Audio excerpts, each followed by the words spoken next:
Mesdames, Messieurs, bienvenue à l'actualité du jour sur Kivu Morning Post. La coordination diaspora du PPRD a condamné avec fermeté le propos du président Félix Tshisekedi à Houston, jugé insultant à l'égard de son prédécesseur Joseph Kabila Kabange, estimant qu'il traduise une dérive du débat politique et un manque de respect envers la fonction présidentielle. Des combats violents opposent ce vendredi le FARDC appuyé par le Wazalendo et l'armée burundaise aux combattants Twirwaneho alliés à l'F-123 sur l'axe Kalingi-Bidegu à Minembwe où la situation reste tendue jusque-là.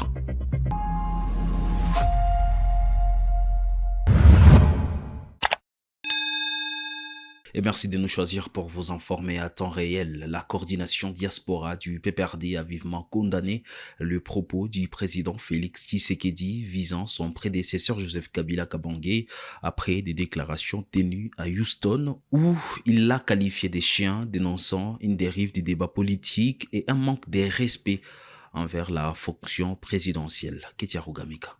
La coordination diaspora du Parti du peuple pour la reconstruction et la démocratie, PPRD en sigle, formation politique de l'ancien président Joseph Kabila, a condamné jeudi 18 juin 2026 la récente déclaration du président Félix Tshisekedi à l'encontre de son prédécesseur, le qualifiant de graves irresponsables et indignes. Le président Félix Tshisekedi a qualifié son prédécesseur Joseph Kabila de chien lors d'une rencontre avec la diaspora congolaise à Houston aux États-Unis en marge d'un déplacement lié à la Coupe du Monde. Dans un communiqué signé par sa coordonnatrice Sandra Nkulunkyungu, le PPRD Diaspora estime que ces propos dépassent le cadre du débat politique.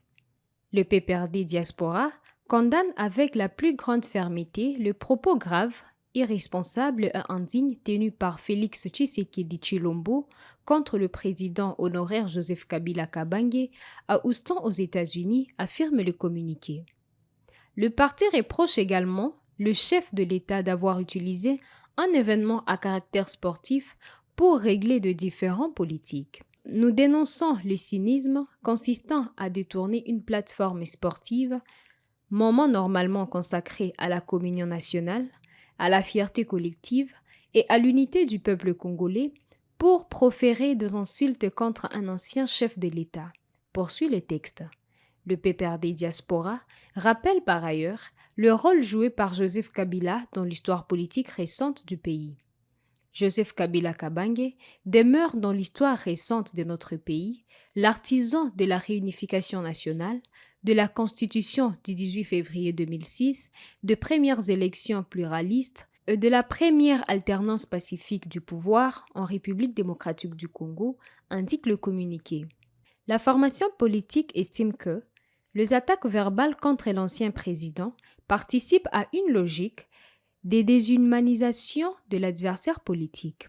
Du crapaud jadis utilisé contre Patrice Emery Lumumba au chien lancé aujourd'hui contre le président honoraire Joseph Kabila Kabange, c'est la même méthode sournoise qui ressurgit pour rabaisser l'adversaire et nier sa dignité humaine, affirme le PPRD Diaspora.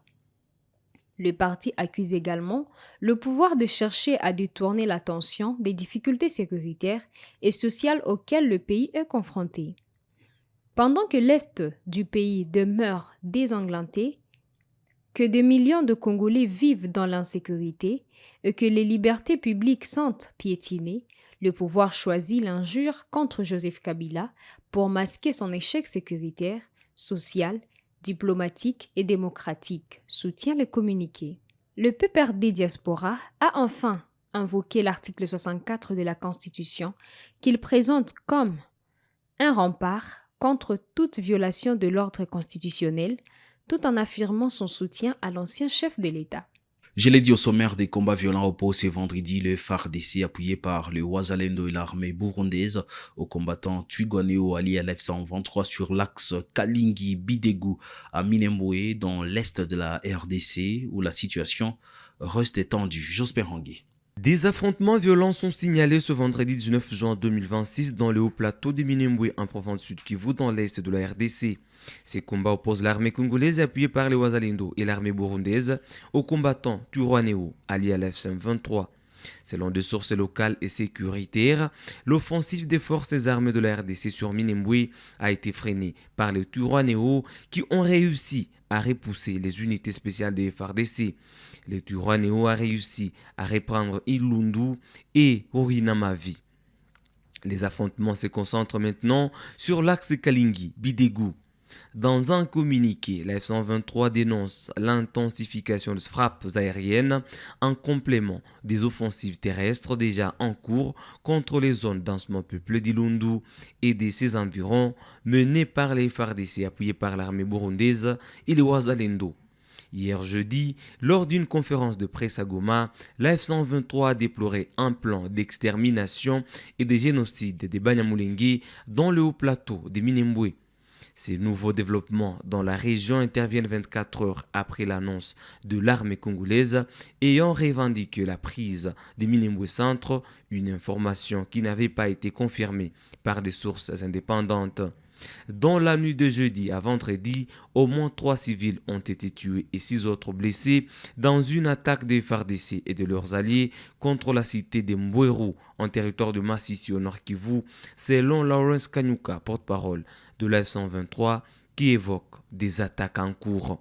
Les évêques de la conférence épiscopale nationale du Congo-Cinco ont ouvert jeudi à Kinshasa une assemblée plénière extraordinaire de 3 jours.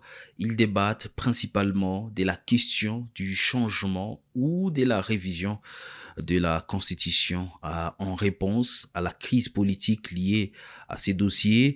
Des constitutionnalistes et des experts de la majorité et de l'opposition participent aux travaux de la Sanko. Cette affaire de hausse de relevance n'a pas existé. Au nom du Père, et du Fils, et du Saint-Esprit.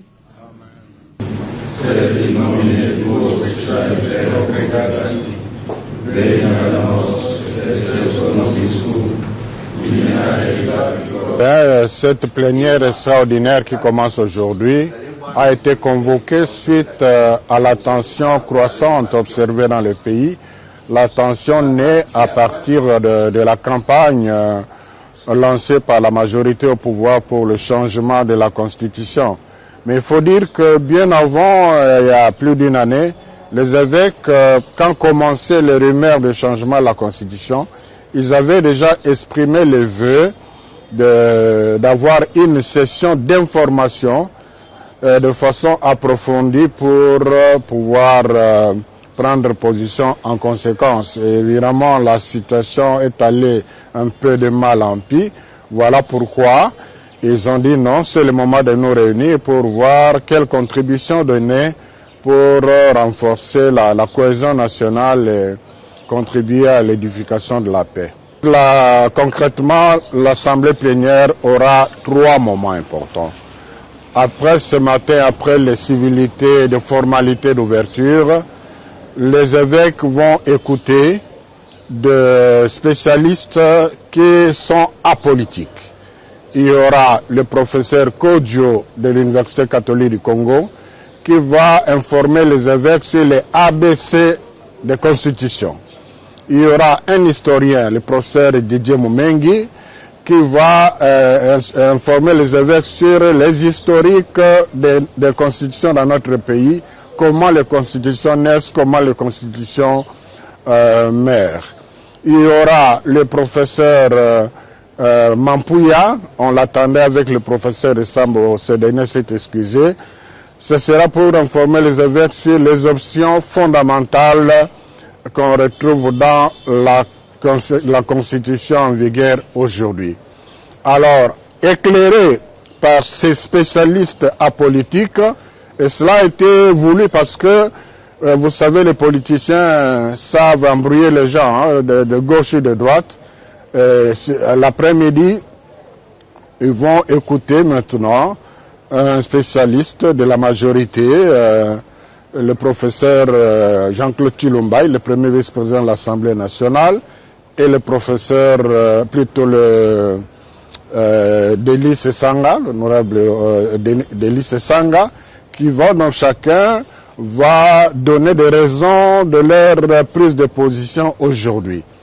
Alors c'est à la lumière de tout ça, ça va être le troisième moment, que les évêques vont réfléchir entre eux pour lever l'option pastorale qu'ils estiment nécessaire pour le bien de ce pays. Ils ne veulent pas autre chose que le bien de ce pays. Qui ne sont pas de constitutionnels. Ils auront écouté des constitutionnels. Chez nous, dans l'église catholique, ce n'est pas n'importe qui devient d'abord prêtre. Hein. Vous avez vu, Monseigneur le cardinal, Monseigneur paix à son âme, était un bibliste. Hein. Mais vous avez vu comment il a dirigé avec maîtrise la conférence nationale souveraine qui a regroupé les crèmes, l'expertise. Donc je crois que de ce côté-là, nous avons de quoi nous vanter.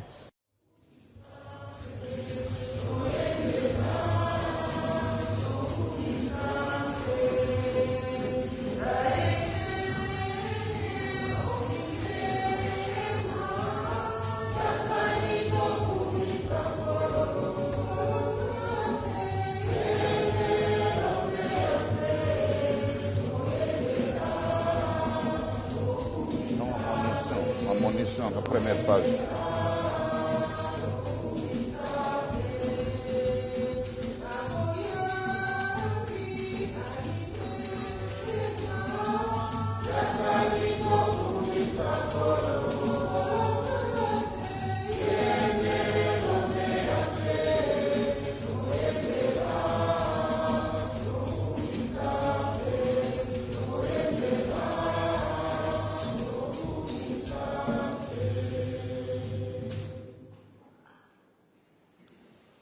Au nom du Père et du Fils et du Saint-Esprit.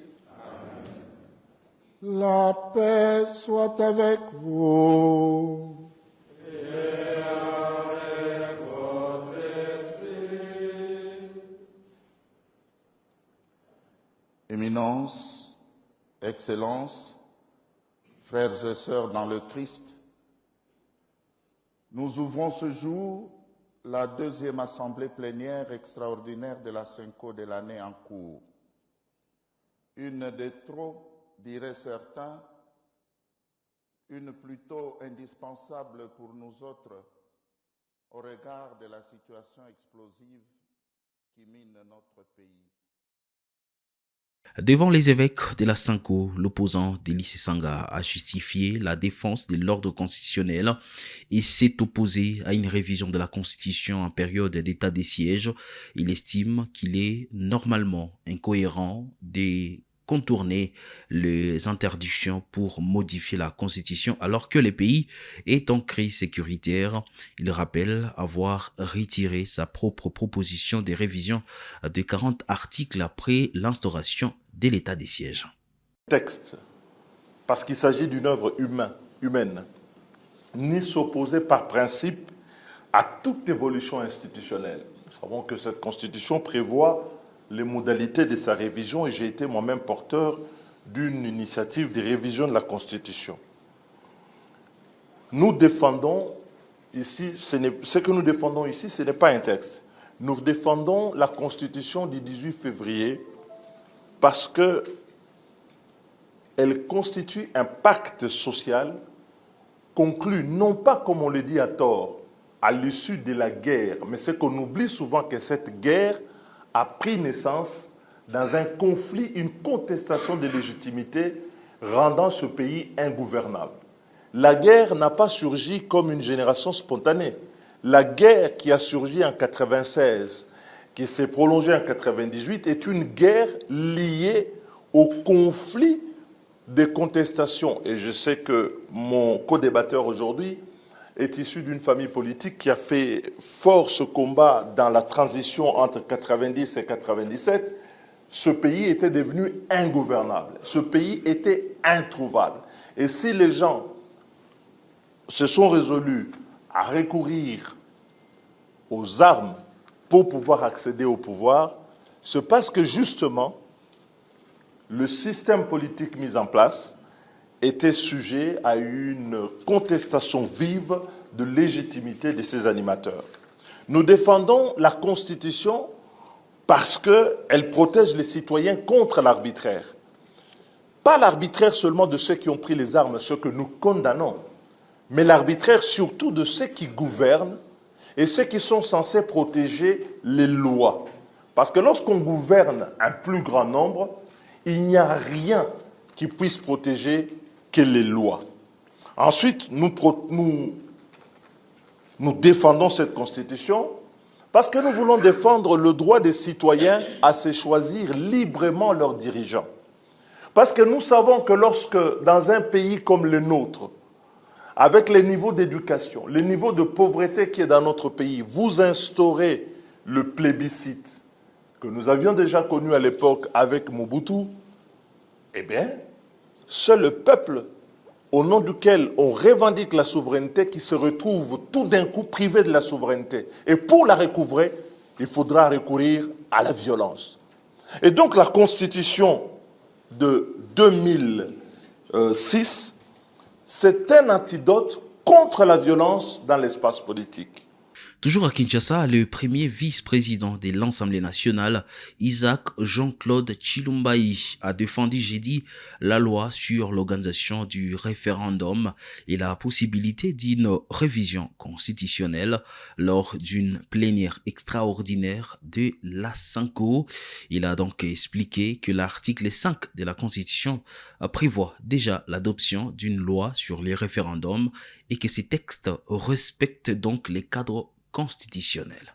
Oui, que les pères évêques aient sollicité que nous intervenions ici pour éclairer leurs lanternes par rapport à de multiples débats qui sont partout dans le pays autour, plus précisément de l'éventualité des changements ou des modifications de la Constitution et aussi de la loi portant modalité d'organisation du référendum qui se trouve en discussion au Parlement. Nous avons eu ce plaisir d'être ici pour d'abord tenter de donner des clarifications sur ce qui a été dit qui n'est pas correct sur cette loi, autant modalité d'organisation du référendum, qui est une loi constitutionnellement permise parce que, autant que la loi électorale, notre article 5 de la Constitution a prévu depuis son adoption qu'une loi sur le référendum soit adoptée, ce qui est du devoir en fait de l'institution Parlement. Quant à d'autres sujets, principalement ceux qui concernent la possibilité de modification de notre Constitution, j'ai estimé ici, devant les pères évêques, qu'il n'y a pas trop de débat sur cette question, d'autant plus que cette modification éventuelle de la Constitution, elle est constitutionnellement prévue et qu'il n'y a, à mon avis, dans ce pays, personne qui doute de ce que cette possibilité soit légale ou constitutionnelle. Et l'autre débat qui a tourné autour de l'éventualité du changement de la Constitution, c'était ici de rappeler à ce grand auditoire de très grands intellectuels que la Constitution en soi, comme texte, elle est l'émanation du peuple et que le droit contemporain, dans toutes ses facettes, le droit constitutionnel, lorsque nous l'interprétons aussi à l'aune du droit comparé, notamment la Constitution française, dont nous avons emprunté cet article 5 qui se trouve être l'article 3 en France, n'interdisent du tout pas qu'un peuple, s'il le trouve opportun, puisse changer sa constitution parce que, comme nous l'avons si haut déclamé, la souveraineté appartient au peuple. Il l'exerce au travers de ses représentants ou directement par référendum. Donc, que le Parlement adopte la loi sur les conditions d'organisation du référendum n'est que là une possibilité légitime de pouvoir donner à notre peuple l'instrument qui permettrait, le moment venu sur une question ou l'autre, de pouvoir exprimer sa souveraineté. Je crois que le message est assez bien passé. Il y a d'autres malentendus ici qui étaient à clarifier, notamment autour du discours que l'idée de changer la Constitution éventuellement serait une sorte de cacher les échecs de gouvernance. Et ici, avec des chiffres bien précis que nous n'avons pas tous étalés faute de temps, nous avons pu démontrer au père évêque que la gouvernance Tshisekedi de 7 ans n'a pas de commune mesure depuis notre existence, y compris depuis la période coloniale en termes de réalisation d'écoles construites, des universités de rang mondial, comme j'ai je venais de le rappeler ici, du nombre de kilomètres de routes réalisés ou d'autres besoins en termes de paiement du personnel enseignant, de fonctionnaires de l'État. Par exemple, qu'en 2018, nous avons trouvé ce pays avec seulement 93 000 enseignants payés. Les autres, on les appelait nouvelles unités, non payées et consorts. Au jour où je vous parle, nous avons 700 000 enseignants payés, soit 610 000 enseignants de plus qui ont été payés, avec cette majorité, certes, qui ne satisfait pas encore tous les besoins de nos enseignants, mais qui va être davantage améliorée. Les choses se sont ainsi déroulées. Nous pensons que ici, les pères évêques se sont fait une religion sur tous ces débats qui ont été parfois malicieusement communiqués de manière malveillante. Nous pensons qu'ils se sont fait une bonne religion et vont devoir soutenir probablement cette idée qu'en démocratie, seul le peuple est souverain et qu'il n'y a pas de conditions de droit ni de morale qui soient de nature à limiter la souveraineté du peuple et la possibilité qu'il s'exprime par référendum, comme la Constitution le dit, y compris par lui-même. Voilà. On quitte le débat sur la Constitution. Direction l'Ituri, le lieutenant-général Johnny Luboya a fait ses adieux à certaines de ses gardes après 5 ans à la tête de l'Ituri avant de s'envoler pour la capitale. Il a rappelé que les emmener avec lui à Kinshasa constituerait une violation du règlement militaire et a appelé à la discipline. Il a aussi critiqué le chef d'état-major ougandais Muhoozi Kainerugaba, évoquant des relations tendues entre les deux hommes. Ya mabe ya kolwaki basoda basali vraiment mabe. C'est pour ça que la ngaki na félicite bino nyoso. Ngai sikoyo nazalaki awa na ebite place na zokende. Peut-être abajuro ezoya bakotinga bakopesa nga musala mususu. Parce que na ebike na salaki musala mususu et musala bien. Nasalaki problème te, nazaki problème na mutu te. Donc nazokende place mususu. Tokani. Mon général. Dino botika lao. Botika liawa. Ngana ke na komi na Kinshasa. Tango na komi na Kinshasa balise nyoto tosana ngo. Soki na zika kaka musana na sali nini? Parce que il est interdit. Na ukiko bimate hawa. Nanzala wana lobi ono basoda wana na lingi bango mingi. Ale tokende te bakokitisa bino awa soki tokomi na bino wana Kinshasa bakokanga ngai mpe bakokanga bino yokani Mon général. mais comme vous êtes discipliné moi j'ai les noms naza na makambo nyonso nazozela kaka jour oyo président akoloba ke no okei place bolani ale bato na ngai boya nini bolanda ngai toyokani Mon général. donc bozala na discipline ya yoka te soki nakomi kuna basoda na yo basali boye basoda na yo basali boye te toyokani Mon général. te basoda na yo basibaki basoda na yo betaki bato te botikaka na discipline ndenge bozalaki kotikala awa pour que mutu oyebi ke soki oza ekipe gagnante mutu nyonso akobanda kosala nini kolukela yo problème boye boye te ntango ozokenda akoloba aye bon joueur apina yo po oloba soki olobi asali nini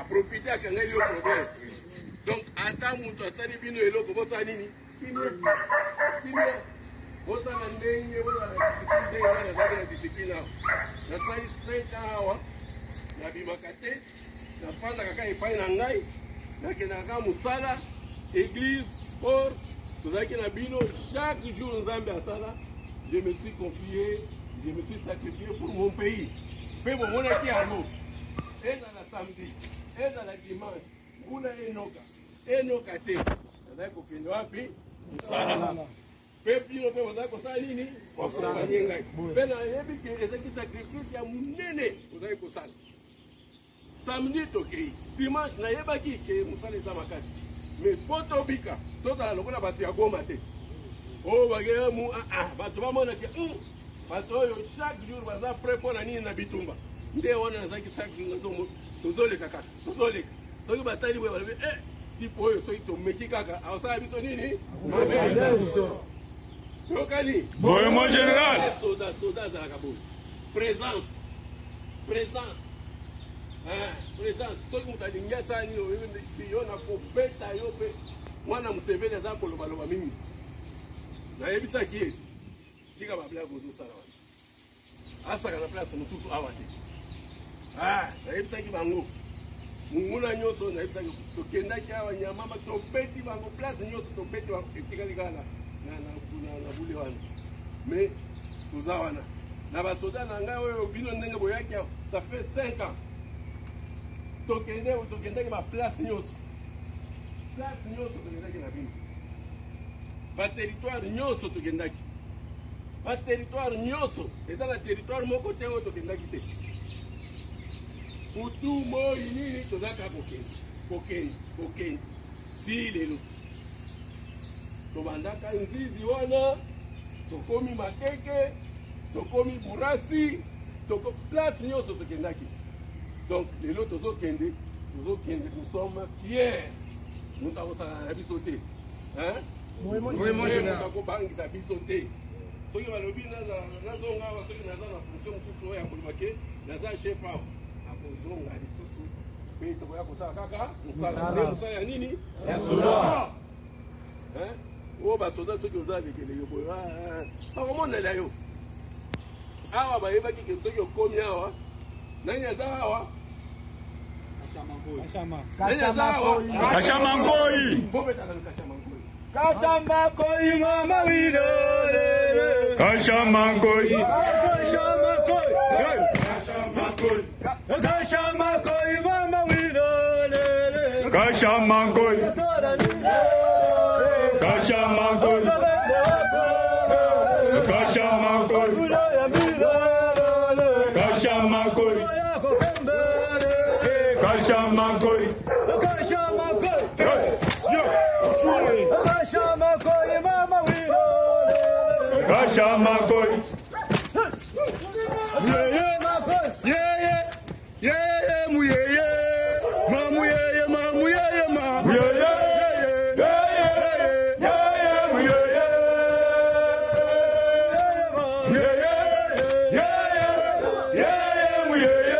D'une province à une autre, on quitte l'Ituri, direction le Haut-Katanga. Dans cette province, Martin Kazembe a procédé en début des semaines à la pose de la première pierre pour la construction d'infrastructures sociales majeures, notamment une école et un hôpital dans les localités de Mitwaba Centre et Konga.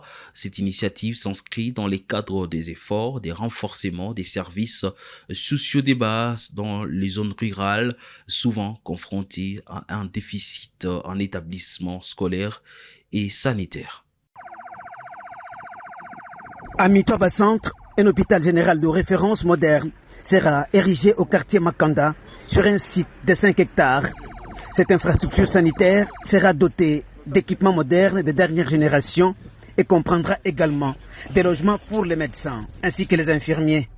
Accompagné du ministre provincial des infrastructures, Jean-Claude Nsenga Kafindo, le gouverneur intérimaire de la province du Haut-Katanga, Martin Kazembe Choula, a procédé à la pose de la première pierre et les travaux prendront une durée maximale de 12 mois. En Konga, c'est une nouvelle page qui s'inscrit. Jadis, marquée par l'insécurité, cette contrée se tourne désormais vers le développement. Ici, un centre hospitalier moderne sortira bientôt des terres. Le gouverneur Martin Kazembe Choula y a posé la première pierre pour la construction de ces centres de santé ainsi que d'un établissement scolaire. Le projet comprend également les logements destinés à l'infirmier titulaire ainsi qu'au directeur de l'école. Des réalisations qui ont suscité l'enthousiasme et les encouragements des habitants, ainsi que des invités ayant accompagné l'autorité provinciale. Alors je ne vais pas interférer dans le grand travail que le gouverneur est en train de faire, mais je peux vous dire que mon sentiment premier, que nous avons connu beaucoup de dirigeants dans ce pays. C'est la première fois que je vois un gouverneur qui enlève sa veste de gouverneur et qui fait carrément le militaire de la paix.